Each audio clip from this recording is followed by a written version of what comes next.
Raise your hands if you're dealing with difficult people in your life right now. Okay. Now, those of you who did not raise your hands, you are those difficult people. That would be it. Guys are looking at each other, I can tell. Now, some of the most difficult people we deal with on a regular basis, the most difficult, are know-it-all experts. How many of you are dealing with a know-it-all expert in your life right now?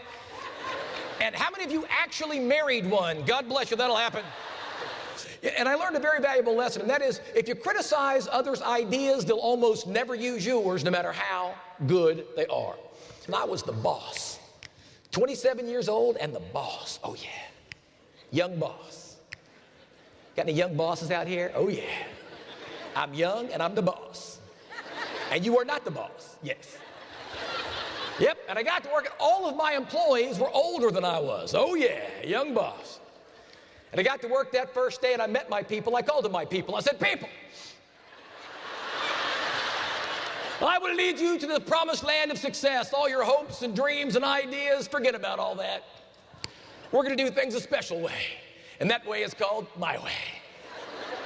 And if it's not my way, it's the... Was I effective? No. Now, I saw a memo between two employees that referred to me as punk boy manager.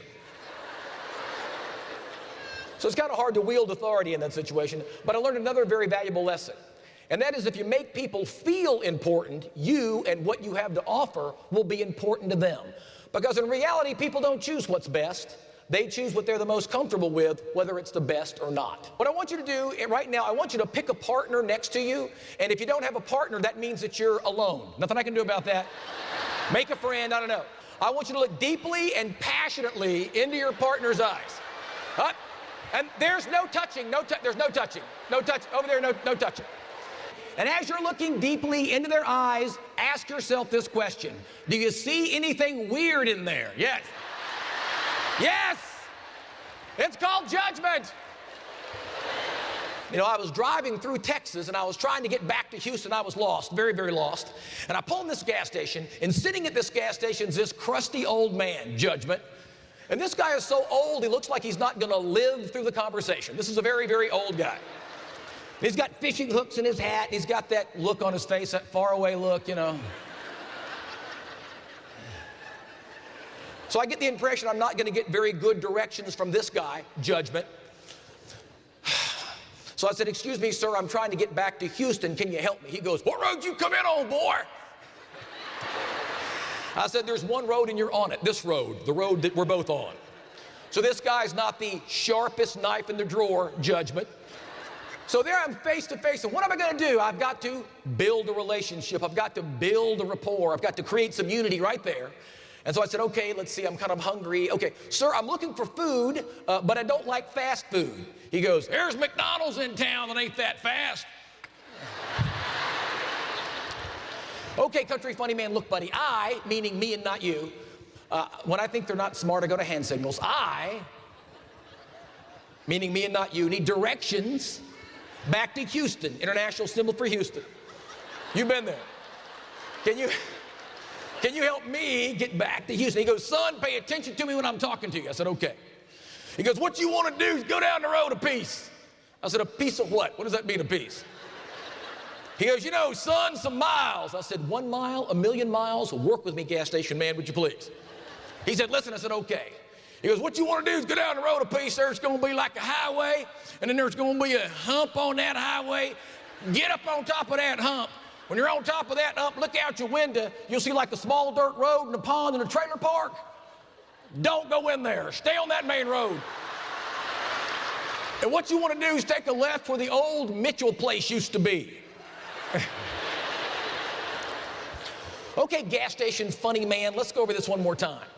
You're telling me to take a left at a landmark that I've never heard of that no longer exists. And then I got to tell you, I snapped. It happens to us when we're trying to build relationships, we snap. I snap. You've snapped. I think you've snapped recently. That's what I'm thinking. That's what I'm thinking. But I lost it. I just lost it. And I used the D word. I said, sir, are you just dumb? He said, you know something, son? I ain't the smartest man around these parts, but then again, boy, I ain't lost neither. So, who had the communication problem? Who had the communication problem? I did. Big lesson in life. Everybody knows something you don't. And that moment you think you know it all, that moment you think you know everything, you need no input from anybody else, and that moment wisdom leaves you.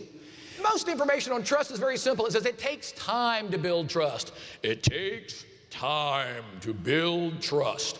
We looked at research starting back from about 1916, a lot of stuff done pre-World War II and post-World War II, a lot of stuff done in the 70s, and we looked at all the data, looked at it to see if there's something different that we could see. What we saw was something called the truth about trust, and I will not pull any punches here today.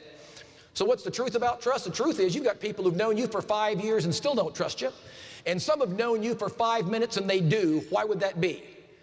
Because trust is built on the foundation of two things, compassion and competence.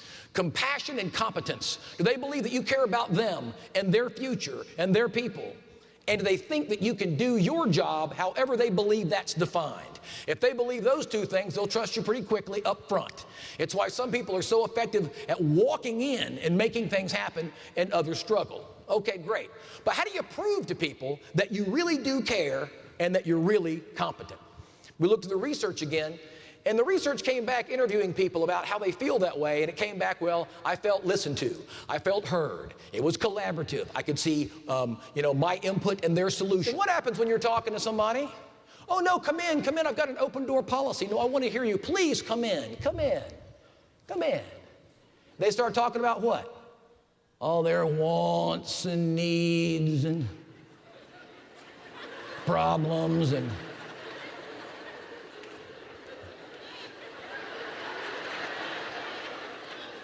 Please tell me more.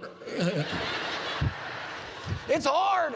But the other issue is about voice tone. Sometimes it's the tone of our voice that gets us in trouble. My dad is 75 years old, and everybody hangs up on my dad when they call. Bring, bring, hello. Honey, they hung up.